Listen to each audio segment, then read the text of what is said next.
This is One Sentence News, a daily podcast featuring 3 news stories with a sentence-long summary and 1 sentence of context apiece. I'm Colin Wright.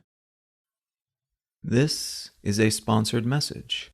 Recently, I started using Anchor as my podcast host. Anchor offers benefits that most other hosts do not. It's free to use, but it also has a collection of tools that allow you to create a podcast completely within the Anchor website or smartphone app. They distribute your show to Apple Podcasts, Spotify, and all the other distribution channels without any additional effort on your part. And you can make money from your podcast without any minimum audience size. So you can use it as a more traditional podcast host like I do, but it's also got everything you need to start a podcast from scratch in one place. If you're keen to give it a shot, download the free Anchor app or go to anchor.fm to get started.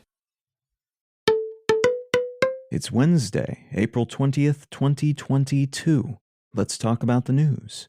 From the New York Times, Russia-Ukraine war summary. Questions are being raised, including in Russia, about the fate of the crewmen of the now-sunk Russian warship, the Moskva, as there are mixed reports that sailors were still aboard when it went down. And a video meant to show that these sailors were all safe only seemed to show a fraction of its 500-person crew. The Ukrainian infrastructure minister has said that maybe 30% of the country's total infrastructure has been damaged since Russia invaded in late February, and thousands of Ukrainian fighters and workers are reportedly holding out in a steel plant in the besieged and largely demolished city of Mariupol against a resurgent, reinforced Russian assault. Russian President Putin announced late last week a new series of legal amendments that will require Russian companies to delist their overseas shares, which in practice means Russian companies probably won't be listed internationally for a while, something that already wasn't happening much after 2014, when Russia invaded and captured Crimea, but which has still earned local oligarchs billions of dollars in the years since.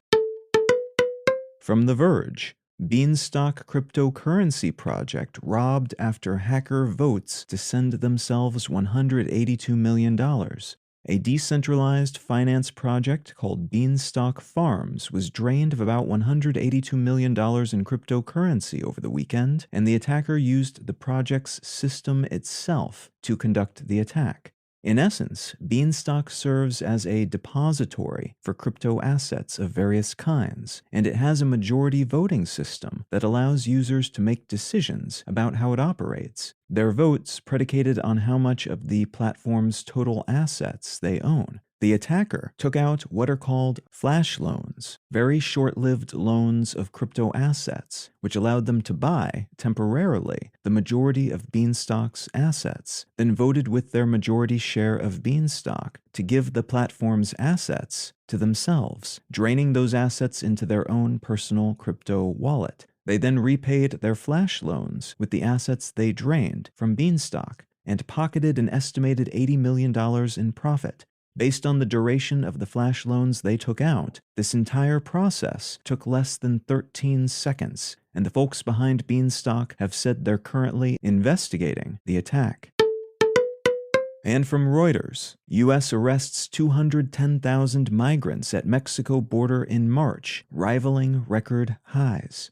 Around 210,000 migrants trying to cross from Mexico into the United States were arrested by U.S. border authorities in March, the highest number of such arrests in a single month since February 2000. That's up from 169,000 border arrests in March of 2021, and compares to about 11,000 migrants who tried to enter at a legal border crossing without a valid visa or other permission. Most of these migrants are, by some definitions, actually refugees, fleeing oppressive governments or environmental disasters, and primarily originate in Mexico, Guatemala, Honduras, and El Salvador, though an increasing percentage are also coming from Haiti, Ukraine, and Russia.